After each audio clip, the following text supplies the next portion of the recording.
Hello les boss et bienvenue dans ce nouveau épisode de podcast. On se retrouve aujourd'hui pour parler d'un sujet qui va vous toucher tout particulièrement parce qu'on est en plein dans la phase remise en question, algo et tout ça. C'est comment faire quand on n'a pas de résultat. Je sais que c'est la grosse problématique. Déjà, ça a été ma problématique du moment parce que j'avais une grosse baisse au niveau de la visibilité, au niveau de l'interaction.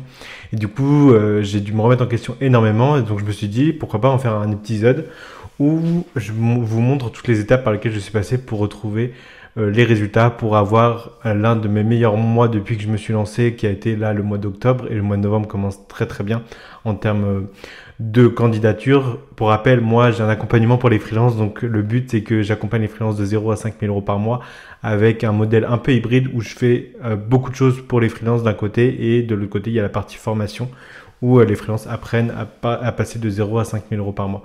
Ok, donc du coup, j'ai eu une grosse phase de remise en question qui a permis d'exploser ensuite. Et on va voir dans cet épisode les différentes phases par lesquelles je suis passé. Et si toi aussi tu as une grosse baisse au niveau de la visibilité, au niveau des interactions, cet épisode peut vraiment t'intéresser. Donc pour commencer, je fais du contenu sur LinkedIn et je fais du contenu aussi sur Instagram. Et ça a été deux plateforme qui ramène énormément de visibilité. Donc j'étais trop content, j'étais sur ma petite lune, je faisais 10, 50, 100, puis jusqu'à 200 likes par contenu, avec des visibilités au-dessus de 10 000 vues par post, sachant que je poste 1 à 2 fois par jour. Enfin bref, c'était énorme, j'étais trop content, trop fier de moi. J'avais énormément de visibilité, énormément de DM aussi pour candidater à mon offre, énormément de résultats. Donc tout se passait bien et je me suis dit ok, maintenant j'avance comme ça, je continue ma stratégie, ça fonctionne plutôt bien. Et vient le mois de septembre et là, énorme baisse. Je me crache littéralement, c'est-à-dire que je passe de 10 000 vues à moins de 2000 voire 1000 vues par post. Donc c'est vraiment, enfin genre j'étais vraiment pas content. Je passe de 100 interactions par post à moins de 10, donc vraiment la cata de la cata. Et vous savez, on dit toujours ne pas se fier aux vanity metrics des vues, des interactions, nanana. Mais on sait qu'au fond, bah ça nous touche, c'est chiant quoi. Enfin genre tu travailles des heures, tu te donnes, tu essayes de voir quel sujet serait le mieux, comment l'aborder avec tel visuel, tu te donnes corps et âme. Et finalement, bah t'as 10 vues, enfin t'as 10 likes et 100 vues. Enfin bref, ça a été une période un peu difficile. Et au lieu de trouver la bonne solution directement, ça a été une période qui a duré carrément un mois parce que je trouvais pas la solution, j'arrivais pas à trouver le bon mécanisme. Et finalement, j'ai réussi à le trouver. Donc déjà, l'étape 1 qui m'a permis de passer de ne pas avoir de résultats à avoir mon meilleur mois, ça a été vraiment le mindset. Je pense qu'on en parle, vous en entendez à tire-larigot. Moi, je vais vous parler de choses assez concrètes parce que je suis pas très fan de mindset. Donc, je vais vous parler de choses assez concrètes qui s'est passé. Donc, on passe par la phase déception. On est dégoûté. On en a marre de taffer pour rien, pour pas avoir de résultats. Et je me suis dit... ouais, ça saoule quoi. Enfin, il y a un moment où j'avais même envie d'arrêter, de mettre LinkedIn de côté, de miser que sur Instagram. Enfin, c'était vraiment un moment, une de mes pensées, ce qui, je pense, aurait été pas bien. Mais du coup, on en a vite marre. Et donc, c'est important de se dire... Enfin, je me suis dit à un moment, ok, c'est bon, t'en as marre, ça te saoule. Crie-le un bon coup. Va te mettre en boule dans un coin et assume quoi. Assume que t'en as marre. Une fois que j'avais fait ça, déjà ça allait mieux. Je me suis dit ok, c'est bon, j'assume. Maintenant, trouvons des solutions. J'ai pas de résultat. Donc, ok, pourquoi j'ai pas de résultat? Comment j'ai pas de résultat? Et comment je peux faire pour en avoir? Et ça a été ce petit shift mindset de passer du pourquoi à comment. Et ce petit switch m'a permis du coup de trouver les dernières solutions. Donc le problème mindset a été au début de ne pas assumer que j'étais influencé par mes vues et par mes interactions. Donc après je me suis dit ok, c'est bon. Ensuite le deuxième shift mindset a été de ne pas se dire pourquoi mais comment. Et le troisième ça a été de se remettre en question. Je savais que je suis pas un as de la création de contenu, je suis pas le meilleur. J'ai plein de lacunes et donc se remettre en question, c'est la chose la plus importante, mais là, il faut la faire, le 1, 2, 3, il faut le faire correctement. C'est-à-dire que ça sert à rien de tout remettre en question et de tout virer, parce qu'au début, c'est ce que j'ai fait. Donc, je me dis, ok, comment, nanana, bon, bah ça marche pas, donc j'enlève tout. J'ai tout enlevé et j'ai recommencé sur une autre base. Et forcément, bah, ça n'a pas marché, parce que je m'étais mal remis en question, j'avais tout remis en question. Si toi aussi, as des petits problèmes là-dessus où genre tu doutes de tout ce que tu fais et tu as tendance à tout éliminer ce que tu as fait pour recommencer de zéro parce que tu n'es vraiment pas sûr de toi. Je t'invite à ne pas faire ça parce que du coup tu repars de zéro alors que tu avais déjà des bases. Et moi j'avais carrément zappé ces bases. Le but de cette remise en question, c'est de reprendre les bases et de me dire ok, qu'est-ce qui allait bien avant? Pourquoi avant ça fonctionnait et pourquoi maintenant ça fonctionne plus? Et ça a été dur, ça a mis du temps, quasi un mois à comprendre que non, faut pas que je supprime tout, il faut que je garde des bases, il faut que je garde des choses qui fonctionnent. Si ça a fonctionné à un moment, je vois pas pourquoi là ça fonctionnerait pas. Donc ça a été mon troisième shift. Mon quatrième shift mindset, ça a été de me dire, j'étais en train de blâmer l'algo, nanana, en me disant mais ouais c'est abusé, ça marche pas, l'algo c'est vraiment de la merde, enfin, vous connaissez quoi. Et je regardais les autres créateurs de contenu qui étaient à peu près à mon niveau, et eux, ils avaient eu une baisse, certes, mais pas autant que moi. Ils avaient autant d'interactions, ils avaient pas mal de posts qui buzzaient. Moi, je me suis dit, bon, si eux, ils y arrivent, je vois pas pourquoi moi, j'y arriverais pas. Donc, ce dernier shift de mindset, ça a été de m'inspirer de ceux qui arrivaient, de me dire, non, le problème vient bien de moi, le problème, c'est pas l'algo, même si l'algo a eu une forte baisse. Le problème est généralisé, et si les autres gardent un niveau d'interaction important, ça veut dire que moi je suis capable de le faire. Ce qui est important dans cette phase-là, du coup, ça va être de garder cette motivation. Donc la création de contenu, c'est quelque chose de long terme, ok, le but c'est pas d'avoir des clients demain, mais d'avoir des clients dans 6 mois, dans 3 mois ou dans 1 an en fonction de ta stratégie. Par exemple, YouTube, c'est plus une stratégie long terme, alors qu'Insta, ça va être plus une stratégie court terme. Et il faut garder cette discipline, cette motivation. Il faut bien faire la différence entre motivation et discipline. Là, dans cette phase-là de ma création de contenu, j'avais plus du tout de motivation. J'étais carrément arrivé dans une sorte de, j'aime pas ce mot, mais de burn-out de création de contenu, j'en pouvais plus. J'avais l'impression de me répéter, de dire tout le temps la même chose, d'aller commenter toujours les mêmes posts, de lire toujours. Enfin bref, ça me saoulait. J'avais plus envie d'ouvrir LinkedIn ou Insta. Donc, j'avais plus du tout de motivation, mais il me restait ma discipline. C'est-à-dire que la discipline, c'est ces routines de, ok, le matin, je sais que de toute façon, je dois créer mon post. Le matin, je sais que je dois faire ma routine d'interaction. Je sais que le mardi matin, je dois faire le visuel de mes posts. Je sais que le mercredi matin, je dois tourner mes vidéos. Et ça a été de la discipline. Donc, ça veut dire que pendant cette phase où j'en pouvais plus de la création de contenu, j'ai gardé ce rythme-là grâce à la discipline pour ne pas perdre des résultats et pour pallier à ce manque de motivation. Ce qui a été ultra bénéfique plus tard, tu verras, sur mes résultats. Parce que si j'avais abandonné maintenant, du coup, j'aurais perdu ce rythme, l'algo aurait perdu ma visibilité totalement et j'aurais dû vraiment tout recommencer à zéro. Donc, il faut se rappeler que la discipline est mieux que la motivation, et si tu veux avoir un brin de motivation, je me suis rappelé ma vision, pourquoi je créais du contenu, c'est pour aider le maximum de freelances, c'est pour donner le maximum de valeur gratuitement, c'est pour que quelqu'un qui se lance là maintenant, il puisse gratuitement passer de 0 à 2-3 000 euros par mois et qu'il ait toutes les cartes en main s'il suit vraiment tous mes contenus. Donc c'est quelque chose de généreux que je fais pour les autres et que ça me fait plaisir de le faire, que je prends un kiff absolu à créer du contenu. Donc il faut que je me rappelle que ok, je le fais pour ça et il faut que je reprenne du kiff dans ma création de contenu. Dernière leçon, c'est vraiment cette notion de kiff dans la création de contenu pour avancer. Bon, le mindset, c'est bien, mais ça fait pas tout. Ça fera pas les résultats. Donc, il fallait passer à l'action. Maintenant que j'avais repéré, ok, ce qui n'allait pas, j'avais repéré les shifts mindset que je devais avoir et j'avais repéré les points faibles de ma création de contenu sur le moment, je devais passer à l'action. Donc, premièrement, passer à l'analyse de mes contenus d'avant. J'ai repris les contenus qui avaient le mieux performé et je les ai repost, c'est-à-dire que je les ai repris, je les ai un peu changés avec mon nouveau branding ou alors des nouveaux mots, j'ai amélioré le copywriting, mais le sujet était le même et la déclinaison du sujet était le même. Le but était de miser sur des sujets qui avaient déjà fonctionné pour voir si c'était bien un problème de moi ou de l'algo. Et spoiler alert, ces posts ont super bien fonctionné. Donc le problème venait bien de moi.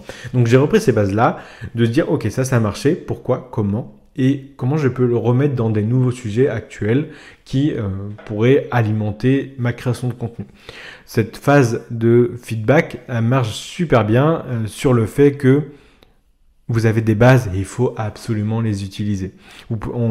J'ai pu le faire aussi sur des créateurs de contenu concurrents ou des créateurs de contenu d'autres niches pour voir comment quels étaient les meilleurs posts qui fonctionnaient et comment je pouvais les reprendre à ma sauce, comment je pouvais les améliorer, comment je pouvais m'en inspirer pour me dire ok, je suis peut-être maintenant à l'ouest et j'ai peut-être abandonné ce qui marchait maintenant. Et c'est là où je me suis rendu compte que j'avais laissé un tas de mauvaises habitudes de côté.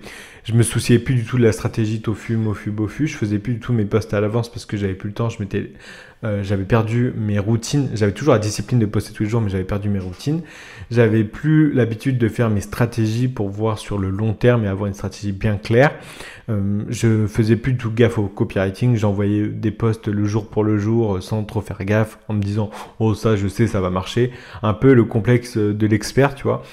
Donc, j'ai dû me remettre en question là-dessus en me disant, ok, mes bonnes habitudes d'avant, c'était quoi? Analyser les posts de concurrents qui pouvaient m'inspirer, analyser les posts qui ont fonctionné pour moi et analyser les sujets qui pourraient être intéressants pour mes prospects. C'est-à-dire aller voir sur des sites comme Quora, sur Twitter ou sur des threads pour avoir des notions de problématiques, des nouvelles questions que peuvent se poser les freelances et du coup des nouveaux sujets à aborder. Pareil, s'inspirer d'autres, ça pourrait me permettre d'avoir des nouveaux axes d'amélioration, des nouveaux axes pour prendre un sujet. Ça, je le faisais plus du tout parce que j'avais l'impression d'avoir tout réussi, entre gros guillemets, mais j'avais l'impression que ça marchait et donc du coup que j'avais plus besoin de faire ce travail-là. Mais si, il fallait refaire ce travail-là. Pareil pour ma routine de commentaires. Au lieu de commenter 40 posts, j'en commentais plus que 5 voire 10 et pas tous les jours. Donc tout ça, toutes ces bonnes habitudes, je les ai supprimées dans le flow de travail que j'avais. Et ça a été vraiment un facteur déterminant quand j'ai voulu reprendre ma croissance sur la création de contenu. J'ai repris toutes ces bonnes habitudes que j'avais eues avant, donc cette base que j'avais super bien construite, pour la remettre ensuite et avoir cette croissance dans ma création de contenu. Donc quand je suis en manque de résultats, maintenant je sais que quand j'ai eu des résultats, j'ai fait des choses bien et que je dois reprendre ces choses bien pour avoir les mêmes résultats ou plus. Maintenant, je saurai pour la prochaine fois. Donc, ce que j'ai fait, du coup, j'ai repris les douleurs de base des prospects, donc des freelances. J'ai refait des guides, j'ai refait des vidéos, j'ai refait des carousels qui expliquent étape par étape comment supprimer une douleur, comment régler tel ou tel problème. J'ai repris vraiment des basiques, comme si je venais juste de me lancer sur la création de contenu et que j'avais un tas d'informations à partager avec grand plaisir. Et du coup, j'ai repris ce kiff de partager du contenu en me disant... Quentin, refais comme si tu étais au tout début quand tu t'es lancé sur la plateforme. Et ça a super bien marché parce que j'avais plus l'impression de me répéter. Car dans ma tête, j'étais comme si j'étais un petit nouveau qui venait de se lancer, qui avait un tas d'informations à partager.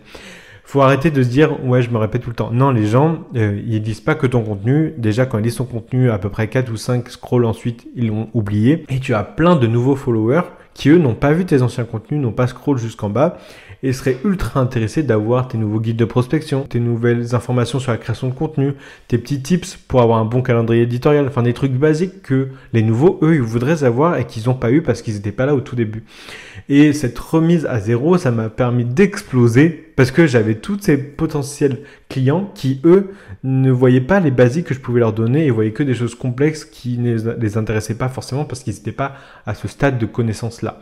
Donc, j'ai repris ces basiques et ça a énormément explosé dans mon tunnel de vente avec un tas de clients que j'avais pas pris, qui étaient là sur le côté, qui attendaient tout patiemment et qui attendaient juste d'être informés. Et donc j'ai repris cette création de contenu pour eux et pour les remettre dans mon tunnel de vente jusqu'à prendre l'accompagnement. Ce que j'en ai appris, c'est que il faut pas que j'oublie qu'il y a des gens tous les jours qui viennent s'abonner à moi, qui viennent me suivre et qui ont besoin de se rappeler les basiques pour ensuite avancer. On parle souvent de product aware, solution aware, unaware et problem aware. Enfin bref, si pour vous faire un bref récap, en gros, votre client au début, il sait pas qu'il a un problème, il sait pas qu'il y a une solution. Ensuite, il sait qu'il a un problème, mais il connaît pas la solution. Ensuite, il sait qu'il a un problème, il sait qu'il existe une solution, mais il connaît pas votre solution. Et ensuite, il sait qu'il a un problème, qu'il y a une solution et il connaît votre solution. Et ben ça, ce tunnel de vente là, moi j'avais oublié tout le début. Et donc je me concentrais que sur le bas du tunnel. Sauf qu'il y a un moment, il y a un goulot d'étranglement parce qu'il n'y a plus assez de monde qui rentre. Dernière chose que j'ai repris pour avoir ce flow de résultats, c'est d'implémenter une feedback loop. Mais pas au mois maintenant, mais à la journée. C'est-à-dire que tous les jours, je reprenais toutes mes actions de la journée. Je les notais déjà dans un carnet de notes qui me permettait d'avoir plein d'idées pour créer du contenu sur le storytelling, pour créer du contenu sur les problématiques qu'avaient pu avoir mes clients dans la journée ou alors des prospects avec qui j'avais échangé en DM. Et en plus, ça me permettait du coup de remettre en question mes actions sur la création de contenu. Est-ce que j'avais bien fait ça? Est-ce que j'avais loupé ci? Pourquoi je l'avais loupé? Comment j'aurais pu faire? Et donc, tous les jours, j'avais cette petite feedback loop pour m'améliorer tous les jours un peu plus et trouver les bonnes routines qui fonctionnaient le mieux pour moi et pour ma création de contenu et pour mon audience. Et ça a été vraiment déterminant. Dernière chose que j'ai apprise, c'est que du coup, moi, dans ma création de contenu, avant que j'ai pas de résultats, je me faisais chier. Clairement, je faisais tout le temps la même chose, tout le temps des carousels guides qui fonctionnaient super bien, qui me ramenaient des clients, mais je me faisais clairement chier. Et du coup, j'ai un peu divagué vers un peu de vidéo, vers un peu de contenu écrit, vers un peu de storytelling bof, tu vois, vers un peu d'infographie. Du coup, je pense que les gens se sont vraiment perdus dans ma création de contenu. Ils n'arrivent plus trop à suivre mon fil conducteur parce que j'allais un peu dans tous les sens, je testais plein d'idées en même temps. Vu que c'est des tests, c'est un peu brouillon, c'est pas très terminé, c'est une bêta quoi, le but d'un test. Mais les autres, quand ils font des tests, ils en font un petit peu par-ci, par-là. Et moi, je faisais quasi que des tests après parce que je me faisais trop chier, j'avais besoin d'un peu de kiff. Sauf que j'ai perdu du coup le fil conducteur de ma création de contenu et mes lecteurs, mon audience s'est perdu là-dedans. Et donc, me suivez plus forcément. Et ça, c'est une leçon que j'ai apprise, que je peux faire des tests, je dois m'amuser dans ma création de contenu, mais avec des endroits précis, avec une stratégie précise, et d'arrêter de faire tout à la va-vite, tout au feeling, mais vraiment de suivre une stratégie pour pas partir dans tous les sens que j'ai malencontreusement tout le temps envie de faire, mais qui est ultra négatif à long terme, à moyen terme et à court terme pour ma création de contenu. Donc voilà, si vous n'avez pas de résultats en ce moment, déjà prenez le temps d'accepter de ne pas avoir de résultats, de reprendre les bases, de se dire ok, si les autres ça fonctionne, alors pourquoi moi j'y arrive plus, de se dire comment et pas pourquoi je peux le faire, de se poser les bonnes questions, de se remettre en question, de faire une feedback loop à la journée et puis à la semaine, de mettre les bonnes actions, de reprendre les bases que vous avez construites qui étaient saines et d'appuyer dessus bien fort pour avoir les mêmes résultats qu'avant, voire plus.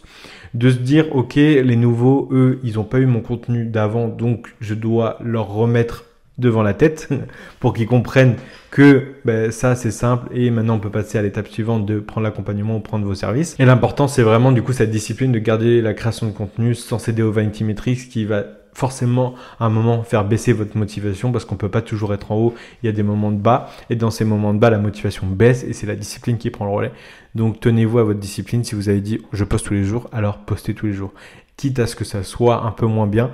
Prenez le temps de vous remettre en question, d'améliorer, mais postez tous les jours. Voilà, j'espère que ça a pu t'aider et c'est la fin de cet épisode. N'hésite pas à me mettre une petite note sur les plateformes de podcast ou alors un petit commentaire sur cette vidéo YouTube. Je te laisse mettre en action tout ce qu'on vient de voir. Ciao!